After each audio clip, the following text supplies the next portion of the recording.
About when he was really struggling mentally and emotionally. He had to accept that darkness, that pain, before he could even begin to heal.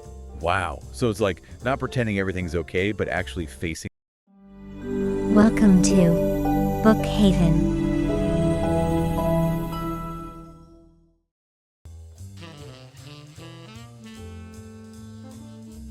All right, so today we're going deep on Big Sean's book, Go Higher.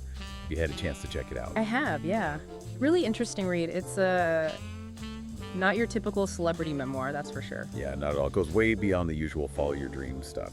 We're talking purpose, success, inner peace. Kind of a whole package, really.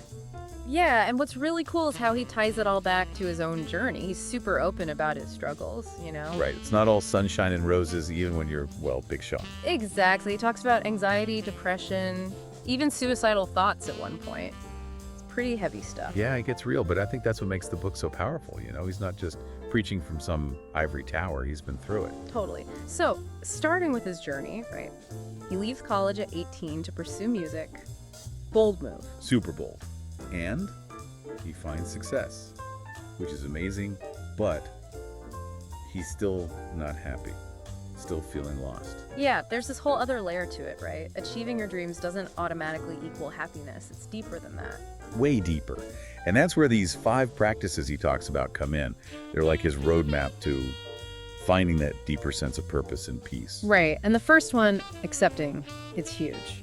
But it's not about just giving up or being passive, you know what I mean? Definitely not. It's more like acknowledging where you're at, accepting your current reality, the good and the bad. Exactly. It's like that's your starting point. Got to know where you're standing before you can go anywhere, right?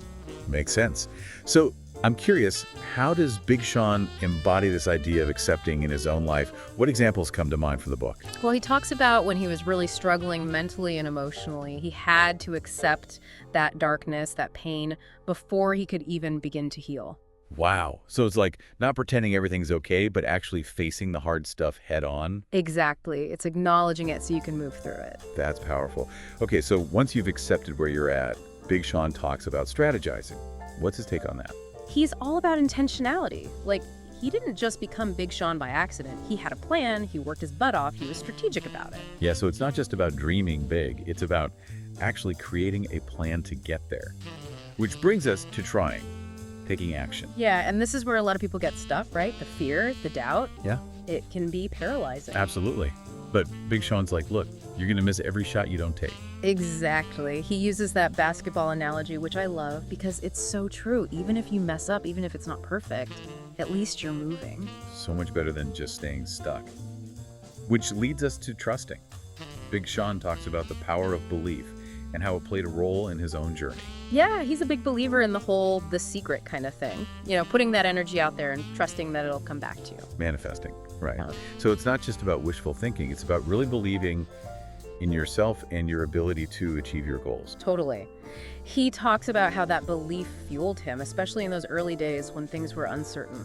Makes sense. Yeah. It's like having that faith in yourself and the process, even when it's tough. Okay, so last but not least, manifesting. Big Sean actually used this in a very practical way in his music career, right? Oh yeah, he's super open about how he used visualization to see himself succeeding, even before it actually happened. That's wild.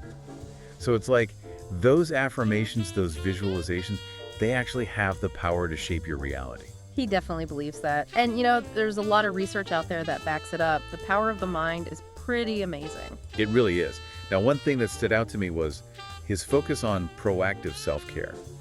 It's not just about pampering yourself, it's about making your mental and emotional well-being a priority. Absolutely. He makes self-care a non-negotiable. Like, it's got to be part of your routine, just like brushing your teeth. Which is such a good reminder because so often we only focus on self-care when we're already burned out. Exactly. He's all about preventing that burnout in the first place. And what's great is he gives you actual tools to do it. Journaling prompts, affirmations, meditation techniques. So the book isn't just theoretical, it's actually giving you actionable steps. I love that. Well, after exploring all of this, we're curious. Which of these 5 practices resonates most with you right now? And how could you maybe start incorporating it into your own life?